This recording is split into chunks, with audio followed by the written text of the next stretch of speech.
Godmorgen alle sammen. Og som lovet et lidt forsinket gennemgang af vores status på vores strategi. Der er blevet forsinket på grund af, vi ventede på et boligseminar i Naalakkersuisut, som desværre ikke er blevet til noget endnu. Det skal jeg nok lige komme tilbage til. Men nu får I en opdatering på vores strategi. Og hvor langt vi er kommet, også selvom vi kun er 2,5 måneder inde i 2022, så er vi faktisk nået et stykke vej. Så I har set på Workplace, at vi har fået navngivet strategien også.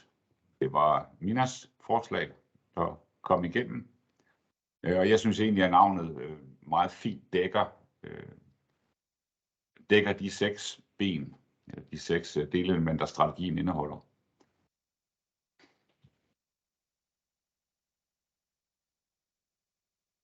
Og det, der er sket indtil videre, er, at alle faggrupper har ligesom prøvet at få oversat strategien til noget, der er lidt mere konkret.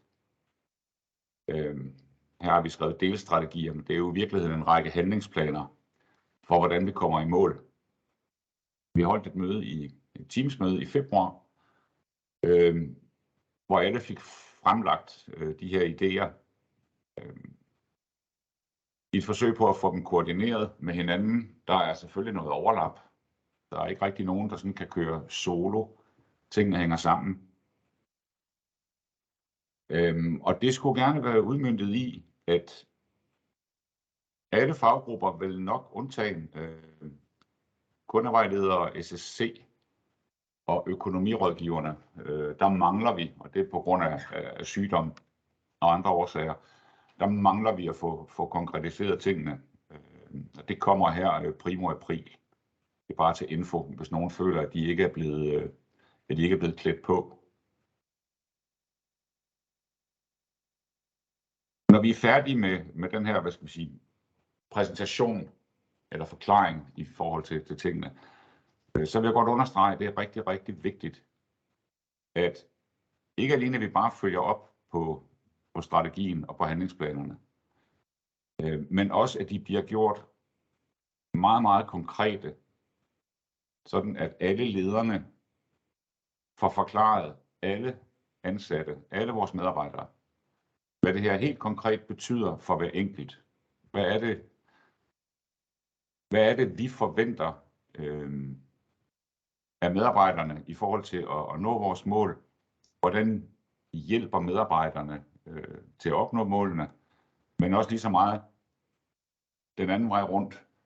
Hvordan bakker ledelsen, og her snakker jeg ikke bare mig og direktion, men også hele ledergruppen og mange andre op omkring, hvordan medarbejderne bliver støttet i at komme i mål med de her handlingsplaner. Jeg tror, det er vigtigt, at vi tager den her dialog begge veje, så alle folk føler, at de har en aktie i det her, og man også meget fint må sige, det her forstår jeg ikke, eller her har jeg behov for noget støtte, hvis jeg skal kunne gøre det, I beder mig om.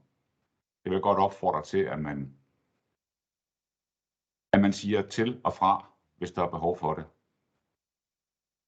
tror, det er vigtigt, at vi alle 160 mænd og damer og alle medarbejderne bakker op om det her, men også siger, hvis ikke man er med på, hvad der er, der forventes af en, så skal man give besked. Så skal man sætte fingrene i vejret og sige, det her, det vil jeg gerne have forklaret.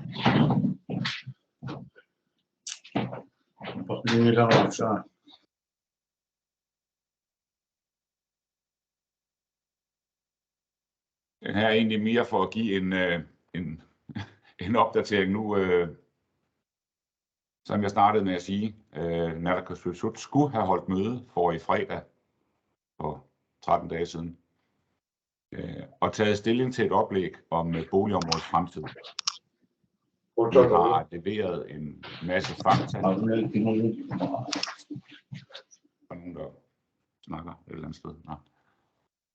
Vi har leveret en masse fakta til det her oplæg, og vi har også været, medforfattere på det. Og som jeg skrev på Workplace, så er der lagt op til, at ejerskabet af selvstyrets boligmasse kommer til at overgå til enten i NI eller datterselskaber i NI. Det er egentlig også ligegyldigt, om det bliver det ene eller det andet. Det vi rigtig gerne vil, det er, at vi vil have ejerskabet til boligmassen, så vi selv kan, også ved hjælp af selvstyre selvfølgelig, ved hjælp af finanslovsmidler, finansiere det kæmpe renoveringsefterslæb, som vi alle sammen godt kender, og som vi slås med hver eneste dag i forhold til lejerne, for at holde sammen på en meget nedslidt boligmasse de fleste steder. Det sidste nye i forbindelse med det her, det er, at jeg er i morgen blevet indkaldt til et møde med Marianne, vores naalakkersuisoq på området, og skal prøve at klæde hende på til næste uges møder omkring boligreformen. Det gør jeg selvfølgelig gerne. Vi leverer de samme fakta, vi hele tiden har gjort. Der er sådan set ikke noget nyt i hverken status eller vores anbefalinger til, hvordan man fremadrettet bør håndtere de her ting.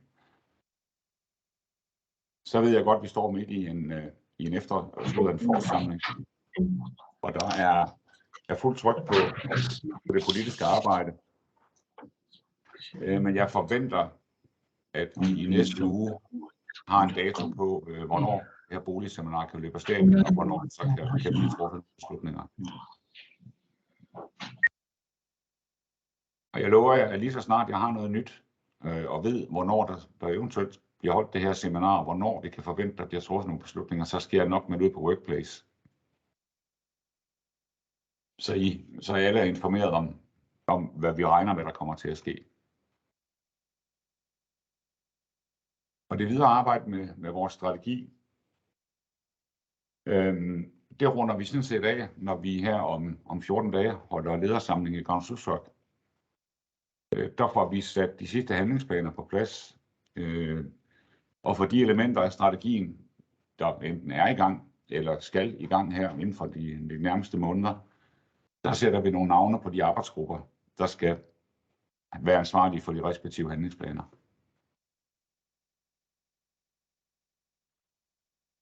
Men noget er der jo sket, også selvom det kun er sådan de her 2,5 måneder inde i 2022. Corona har jo hjulpet os ganske betragteligt i forhold til at få indført en obligatorisk tidsbestilling, så man ikke længere bare kan tilgå vores inimutter uden forudgående aftale. Så der har vi egentlig bare fortsat den praksis, som vi har haft de fleste steder sidste år, at sige, at med hensyn til smitterisikoen, så er det nødvendigt, at man bestiller tid. Det giver selvfølgelig også den store fordel for os og for lejeren, at vi er ordentligt forberedt, når lejeren kommer ind og skal have en snak med os. Vi har tid til at finde dokumenter frem, og lejeren har tid til at kunne medbringe de dokumenter, der eventuelt skal drøftes. Så den er sådan set vinklet af, og det er, jeg tror, det bliver til gavn både for os og lejerne på den lange bane, det her. Jeg tror, vi får en højere grad af straksafklaring, som vi kalder det. At vi kan give lejeren et svar i første omgang, frem for at vi skal tilbage i organisationen og så have endnu et møde. Så skulle vi have startet vores samarbejde med Domea her 1. april. Det er blevet en smule forsinket, fordi vi har haft en tvist med Uniq omkring nogle tidligere kontraktmæssige forhold, blandt andet omkring, at vi har betalt for nogle licenser, som vi ikke har haft adgang til i forbindelse med overgangen her for nogle år siden. Vi regner med, at i løbet af en uge, 14 dage, så får vi den her sag lukket. Så får Domea lavet aftalen med Uniq, og så kan vi komme i gang. Det ser vi meget frem til. De kan virkelig hjælpe os med at få udnyttet Uniq bedst muligt. Det tror jeg bliver til stor glæde, og jeg ved godt, at nogen er meget utålmodige i forhold til at få rykket på alt det, Domea kan tilbyde.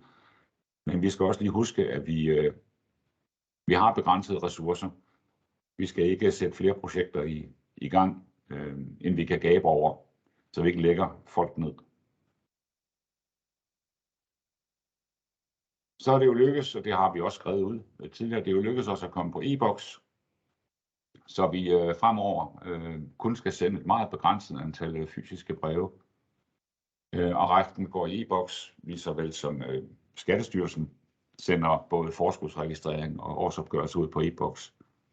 Og langt de fleste kender det også fra deres bank. Vi er lige nu ved at få, ryddet nogle tekniske hindringer af vejen. Og så skal vi selvfølgelig have sat noget kommunikation i søen, så vores lejere er helt med på, hvordan det kommer det her til at se ud fremadrettet.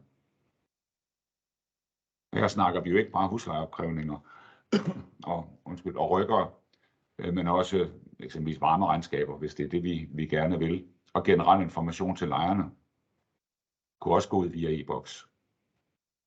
Boligtilbud er også en mulighed. Så når vi har det her projekt, når det bliver løbet i gang for 11 år, så giver det altså et potentiale for, at vi sparer rigtig mange ressourcer internt på manuel udsendelse af breve. En anden ting, vi gerne vil, måske, hvis det kan betale sig, det er at bruge Socivic, altså borgerportalen, som indgang til vores selvbetjeningsløsninger. Den er vi ved at tygge på. Teknisk set er det givetvis muligt at få sat op. Men vi skal finde ud af, om det giver os, altså bliver vi mere effektive, bliver det nemmere for os, og bliver det nemmere for lejerne, hvis vi bruger den her indgang. Eller er det lige så nemt for lejerne bare at logge på vores hjemmeside. Det skal jo give en gevinst, ellers giver det ingen mening. Så den er vi lige ved at tygge på. Det er særligt aktuelt, fordi vi jo overvejer at neddrosle vores samarbejde med de 6 byer i Nordgrønland, hvor vi jo har en aftale med både Avanada og Gregalitalik omkring, at de stiller service til rådighed, der hvor vi ikke er fysisk til stede med administrativt personale. Det vil kræve, at lejerne jo så skal henvende sig på andre måder, end de gør i dag. Og det er vigtigt for os, at når vi laver andre løsninger, at lejerne ikke må føle, at de får en ringere service. Der skal stadigvæk være adgang. Telefon, mail, ned i borgerservicecentret, måske at kunne logge på en PC dernede, og blive hjulpet til det, de nogle gange skal hjælpes med. Men jeg tror, den her afklaring kommer forholdsvis hurtigt, og så skal vi selvfølgelig nok både informere. Beslutter vi, at vi kan tilgås via Socivic, så skal der også kommunikeres ud om det.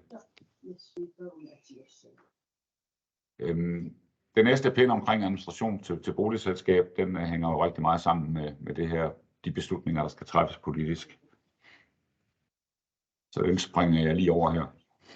Og den sidste, hvor vi også kan vinke et projekt af, det er, at vi har fået anskaffet vores software til, både kompetenceregistrering og budgetlægning. Og HR er i fuld gang med at lægge data ind. Så får vi et hurtigt overblik. Ikke bare på vores nuværende kompetencer, men også i forhold til, hvor er det så, vi skal sætte ind med kompetenceudvikling, noget efteruddannelse. Det kan være internt, det kan være eksternt.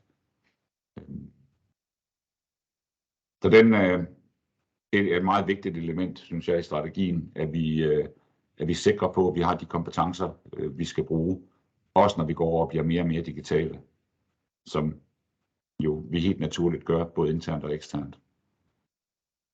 Så skal vi alle sammen være klædt på til ikke bare vores egen procedure, men også at kunne vejlede lejerne. Det er en vigtig pind.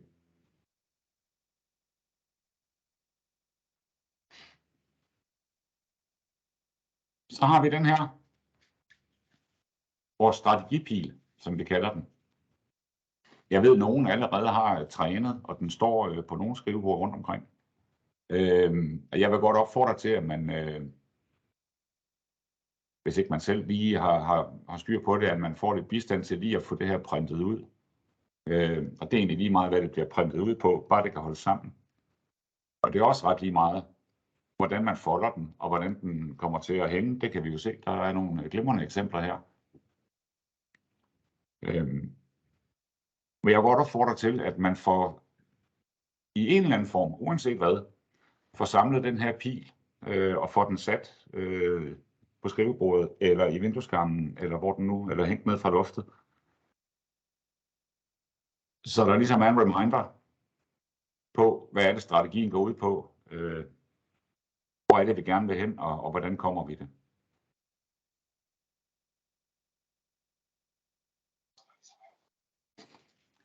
Og så endelig en sidste ting i forhold til strategien. Nu har vi aftalt, at vi sådan en gang i kvartalet, der holder vi lidt de her møder, hvor jeg giver jer et overblik. Jeg kan af tidsmæssige årsager ikke drible ned i samtlige detaljer og handlingsplaner, når vi sidder her. Så jeg vil egentlig godt opfordre til, at I melder ind til kommunikation omkring, hvordan vil I helst orienteres om fremdriften. Skal det være på Workplace? Udover de her kvartalsmøder, skal det være via interne møder, altså afdelingsmøder eller faggruppemøder, eller hvordan man nu holder tingene. Og det synes jeg egentlig, I selv bør komme med et bud på. Hvordan holder I jer bedst orienteret om de her ting? Hvordan skal vi levere informationen til jer? Og I kan enten skrive direkte til kommunikation, som der står her. I er også særdeles velkomne til at tage den med jeres nærmeste leder, som så kan bære den videre. Det vigtigste for mig er egentlig, at I alle sammen føler, at I bliver løbende orienteret om fremdriften. Både de ting, der går godt, men også de ting, der måske går knap så godt, eller ting, der ikke er blevet til noget endnu, fordi vi ikke kan komme i mål, og ingen rigtig sådan siger noget om, at der ikke sker noget. Så synes jeg, det er vigtigt, at vi lige får meldt ind og sige, det her kunne jeg godt tænke mig. Og I skal bare sige til. Vi skal nok være kreative i det omfang, vi kan selvfølgelig.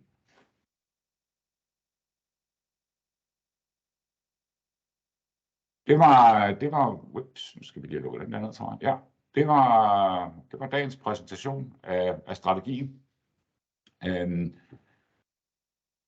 Hvis nogen har spørgsmål, hvis der er et eller andet, man ikke er med på, eller ikke ved, hvordan man skal gøre, eller gerne vil have mere information om, jamen så sig til.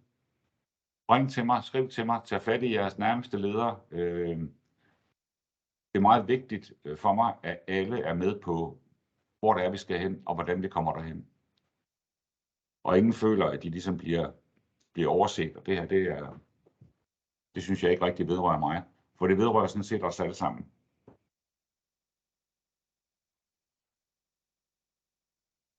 Så meld ind og spørg ind.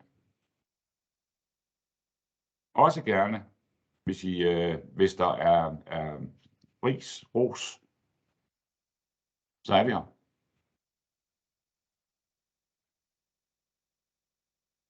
Jeg har ikke mere i dag. Mailen er åben, telefonen er åben. Så ping bare løs. Så vil jeg ønske jer en fortsat fornøjelig arbejdsdag derude. Og tak for fremmødet. Det var rigtig fint. Kan I hygge? Ha' det godt.